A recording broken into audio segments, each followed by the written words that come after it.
I met someone. An Adrienette High School alternate universe fanfiction, Ch.3. It's actually kind of hilarious how she didn't notice him for years and years before, and now, within a week, she's literally seen him everywhere. They may not share any other classes, but she nearly runs into him in the hall twice, and she runs into about 3 of his classrooms to drop something off for her writing teacher, who she is the TA for. It's almost like the universe is playing a joke on her. Only it's not actually cruel, and it's genuinely amusing. She's been slowly but surely getting used to it. Him appearing in places that she'd never expect, smiling and sharing a quick laugh before she needs to dash away. It's as if all of these serendipitous encounters have built them up to a friendship that is shy and precarious, but nonetheless there. So that's probably why, when Marinette arrives to brunch with her friends, late of course, because she is still the same old Marinette, she's actually not shocked to see the familiar blonde sitting next to Nino. "Morning, everyone," she says brightly, putting her purse down on the empty seat next to Alia. The brunette-haired girl rolls her eyes, having anticipated how late her friend would be. "You finally decided to join us," Alia teases. She motions to the glass of orange juice sitting in front of Marinette's empty tabletop. "I got you your favorite when they came by for orders," she grins. "And this is why Alia is my favorite," Marinette announces. Nino all but sputters with a mass offense. "What about me?" he cries out, making everybody laugh. Marinette looks at him with a sly expression. "Oh, Nino," she says, pretending to search around for him with her hand right above her eyes. She looks everywhere but his direction, he just pouts. She finally looks at him in feigned shock. "I guess I just didn't see you," Marinette says, biting back her laughter. Nino stammers and attempts to get back at her, but no reasonable word comes out of his mouth. Practically everyone is laughing and chuckling and clutched over because this is just how Nino and Marinette have always been. "I guess that's what happens when you're only my second best friend," she says, giving her best evil laugh when Nino shouts at her. "I've literally been your friend longer than her," he complains, but he doesn't try to hide his own laughter as well. Every couple of seconds his teeth would flash, and he'd have to cover his mouth with his hand and take a deep breath. No fair, he says, sounding like a petulant child. Adrien gently pats him on the back, but his own features are twisted in an impish look.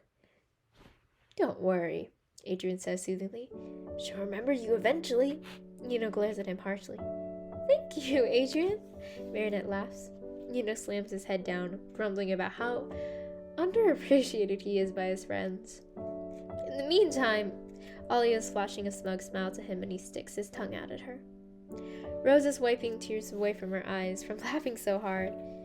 "You two are a riot," she giggles. Marinette laughs and only shrugs. She and Nino really do go all the way back, all the way down to kindergarten. Though he wasn't her first friend, she had been his, and they've been close ever since. Most of their relationship consists of teasing each other like siblings and actually giving each other serious advice. The former is always more fun, so they both choose to make fun of each other over them being bleh nice. At the very least, their antics serve as entertainment for their other friends. "So, let's hear about the monthly updates," Alia says, nudging Marinette. "Oh, come on, spill. Tell us all of the teacher gossip and new things to look forward to." Marinette. "Well," Marinette trails off. Just leave everyone hanging onto the edge of their seats. "Miss Devon is pregnant, but only by a couple of weeks." Marinette starts off. Kim gasps dramatically. "She's not planning on telling anyone until she's really starting to show, so don't tell anyone else." What else?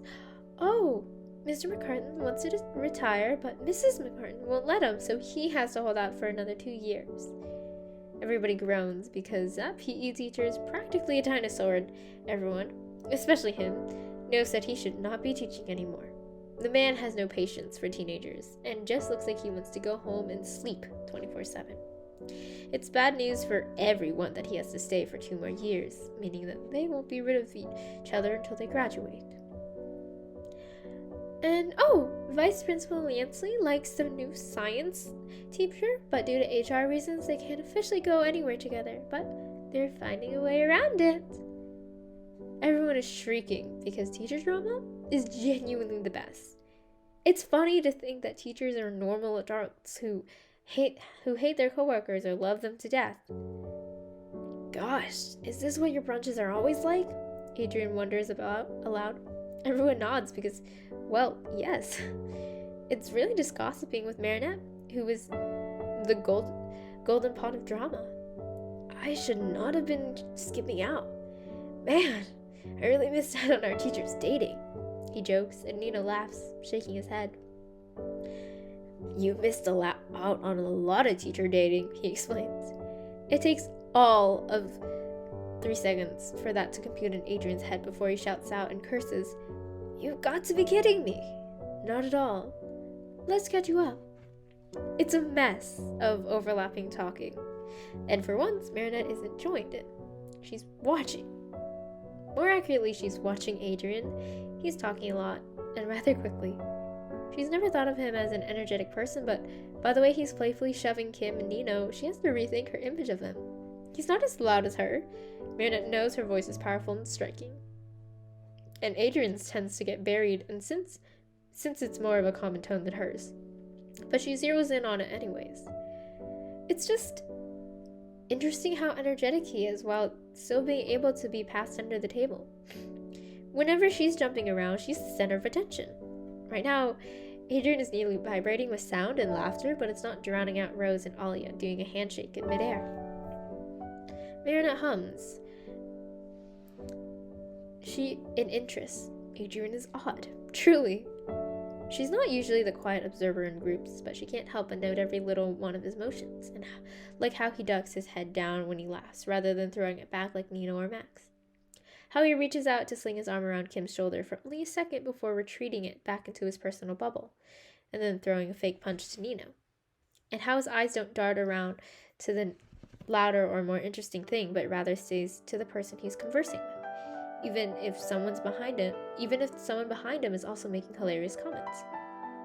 Marinette swears she's not trying to stalk him, but it's just impossible for her not to watch him and remember all of his idiosyncrasies. What can I get for you guys today? The waitress says, putting on a very clearly forced customer service smile. At once, everyone quiets, and they order. They can fake being normal people for at least 10 minutes. After the waitress leaves, though, chaos will ensue. They stay out there late, talking, laughing, just being silly.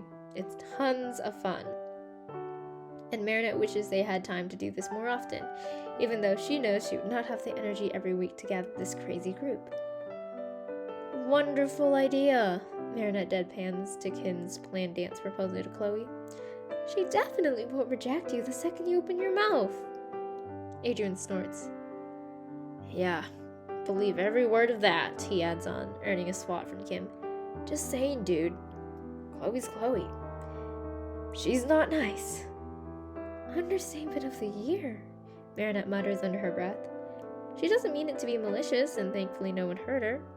Well, no one but Adrian, who starts laughing like a madman, much to everyone's concern.